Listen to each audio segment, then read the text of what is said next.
साल 1984 के आसपास अस्तित्व में आई महालक्ष्मी नगर कॉलोनी एक बार फिर से सुर्खियों में है। नगर निगम जोन 8 की ओर से भवन अधिकारी के 77 दुकानदारों को अपने रहवासी मकानों से व्यावसायिक गतिविधियां बंद करने के लिए नोटिस दिए गए हैं, जिसमें कि दुकानदार परेशान हैं। वहीं रहवासियों ने इन दुकानों को तुरंत हटाने के फैसले का स्वागत किया है। महालक्ष्मी नगर कॉलोनी इंदौर के बाहरी क्षेत्र की सबसे पॉश कॉलोनी की गिनती में आती है। इस कॉलोनी के विकास की कहानी नगर निगम के पिछले कार्यकाल में शुरू हुई, जब ये कॉलोनी पंचायत से हटकर शहरी सीमा में जोड़ ली गई। 2014-15 में जब नगर निगम का नया सीमांकन किया गया, तब 29 गांवों को नगरीय सीमा में शामिल किया गया और महालक्ष्मी नगर की नई इबारत लिखी जाने लगी।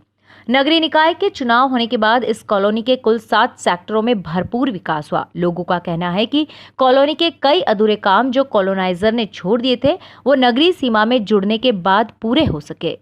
नगर निगम सीमा में शामिल होने के बाद निगम के राजस्व विभाग को इस कॉलोनी से अच्छे खासे राजस्व की भी कमाई होने लगी। साल 2020 में नगर निगम का कार्यकाल खत्म होते होते निगम और क्षेत्रीय पार्षद संजय कटारिया के प्रयासों से वार्ड में बजट से कहीं बढ़कर 29 करोड़ के विकास कार्य किए गए, लेकिन इसके बावजूद भी विकास की इबारत अभी तक अधूरी है। दरअसल महालक्ष्मी नगर के उत्तम भोग से लेकर नरीमन पॉइंट के बीच बाएं हाथ पर बनी 77 भवन के मालिकों को अपने रहवासी मकानों से व्यावसायिक गतिविधियां बंद करने के नोटिस थमा दिए गए हैं। मकान मालिकों का कहना है कि निगम की ओर से नोटिस तो दिए गए हैं, लेकिन निगम हमसे कमर्शियल टैक्स वसूल रहा है, तो कार्रवाई क्या औचित्य है? कल नोटिस आया था। वो बोल गए कि यार ये दुकान का अतिक्रमण हटाना है, करना है, तोड़ना है, इस टाइप से कुछ बोल के गए।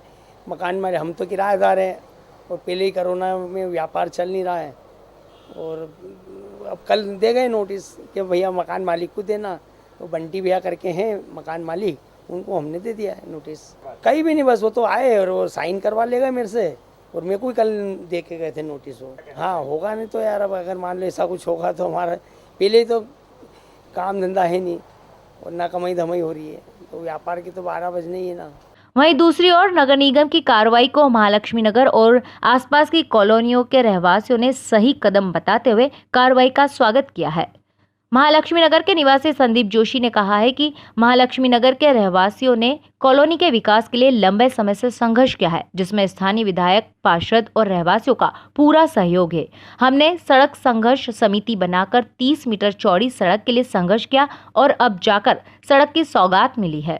बड़ा ही दुर्भाग्यपूर्ण है कि महालक्ष्मी नगर और इसके आसपास के जो क्षेत्र हैं, पिछले 5 से 7 सालों में यहाँ पर जो व्यवसायीकरण जो हुआ है और जिस तरह से यहाँ अवैध निर्माणों की एक बाढ़ सी आ गई है, लगभग प्रत्येक रहवासी संघ के आसपास हर रहवासी संघ इन मुद्दों से जूझ रहा है। हर रहवासी इससे लगातार परेशान भी है और कई वर्षों से लगातार सभी रहवासी संघ इसके लिए आवाज़ भी उठाते आ रहे हैं। कई बार ज्ञापन भी दिए गए हैं, कई जगह हमने जाकर वैसे भी हमने बताया है, लेकिन उसके बाद भी कोई ऐसी बड़ी कार्रवाई अभी तक यहाँ पे देखने को नहीं मिली है। बड़ा ही दुर्भाग्यपूर्ण विषय था। रहवासियों ने तय किया कि एक सड़क संघर्ष समिति का निर्माण किया जाएगा, जो कि सबसे मेन मुद्दा था, जो मुख्य सड़क थी यहाँ पे। यहाँ चूँकि लाइफलाइन है, हजारों लाखों रहवासी यहाँ से निकलते हैं, तो हम सभी रहवासी संघों ने मिलकर एक सड़क संघर्ष समिति का निर्माण किया, जिसमें आदरणीय विधायक श्री महेंद्र हार्डिया जी का हमें सपोर्ट मिला, हमें हमारे सांसद महोदय जी का सपोर्ट मिला, हमें मंत्री जी तुलसी सिलावट जी का भी सपोर्ट मिला, और हम हमारे कई आंदोलन, उपवास, धरना प्रदर्शन ये तो सब किए। इस बीच में सरकार आई गई, कांग्रेस भी कुछ साल रही, बीजेपी, लेकिन अंततोगत्वा आखिरी में सड़क संघर्ष समिति की जीत हुई और हमें यहाँ पे ये टेंडर भी निकाले गए, लेकिन किसी टेक्निकल रीज़न की वजह से वो टेंडर अभी निरस्त हुए हैं, जो कि वापस हमें उम्मीद है कि महेंद्र हार्डिया जी के प्रयासों से जल्दी से वो टेंडर भी किए जाएंगे। कोई अतिक्रमण हटाना चाहिए और इस रोड को बनाने के लिए रहवासी संघ ने काफ़ी दिन से संघर्ष भी किया था, और उसके बाद में फिर बीच में आपने देखा होगा कि विधायक जी वगैरह और इन लोगों ने उद्घाटन भी किया था रोड का, लेकिन कुछ शासन की उदासीनता के कारण वो नहीं हो पाया। तो ये दुकानें तो हटना चाहिए, और दुकानदार जो ऐसे लोग हैं जिनके पास कोई साधन नहीं है, उनको शासन को निगम को अलग कहीं जगह देना चाहिए, और बिल्कुल रोड तो बनना चाहिए। बहुत इस पर ट्रैफिक है, नहीं गलत है, ये तो रहवासी क्षेत्र है और यहाँ पर किसी प्रकार का जो है ये दुकानदारी का कार्यक्रम नहीं होना चाहिए, व्यवसायिक क्षेत्र नहीं है ये। तो इसके लिए यदि ज़रूरत पड़ी तो रहवासी संघ की मीटिंग करके और हम लोग उसके लिए वो करेंगे। वहीं क्षेत्र के पूर्व पार्षद रहे संजय कटारिया का अतिक्रमण को लेकर कहा गया कि उन्होंने पिछले कार्यकाल में कई बार निगम को अतिक्रमण और पार्किंग की समस्या से अवगत कराया, लेकिन अधिकारियों के बार बार बदल जाने के कारण कार्यप्रणाली पर काम ठीक तरीके से नहीं हो पाया। मेरे ही कार्यकाल में सड़क संघर्ष समिति के माध्यम से सड़क के लिए लोगों ने प्रदर्शन किया। इसी दौरान मैंने 2 बार अतिक्रमण भी हटवाया। आज संघर्ष के बाद सड़क तो बनने जा रही है, लेकिन अतिक्रमण पर रोक लगाया जाना ज़्यादा ज़रूरी है। देखिए, अतिक्रमण एक अलग विषय हो गया है कि एक तो हुआ अतिक्रमण और एक हुआ रेसिडेंशियल पे कमर्शियल गतिविधि। सीधे मार्केट बना देना, दुकान बना देना, पार्किंग बिल्कुल नहीं रखना, एमओएस का बिल्कुल ध्यान नहीं रखना।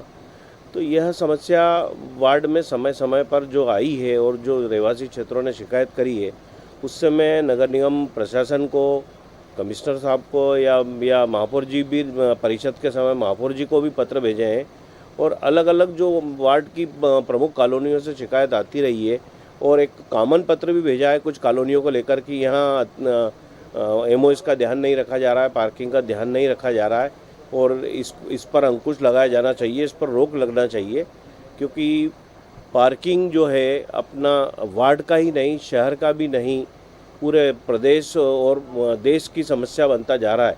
तो इस पर तो सख्ती होना चाहिए कि अब जो नई कॉलोनियों को अनुमति दी जाए उसमें एक कंपलसरी खेल का मैदान हो, एक कमर्शियल जोन बना जाए, क्योंकि यह कमर्शियल भी गतिविधि यदि हर कॉलोनी में फ्रंट मेन रोडों पर कमर्शियल बन रहा है तो उसके पीछे उसका कुछ उपाय तो अपने को करना पड़ेगा, क्योंकि यह भी एक समस्या सिर्फ वार्ड की नहीं, यह भी पूरे शहर में देखने में आया है।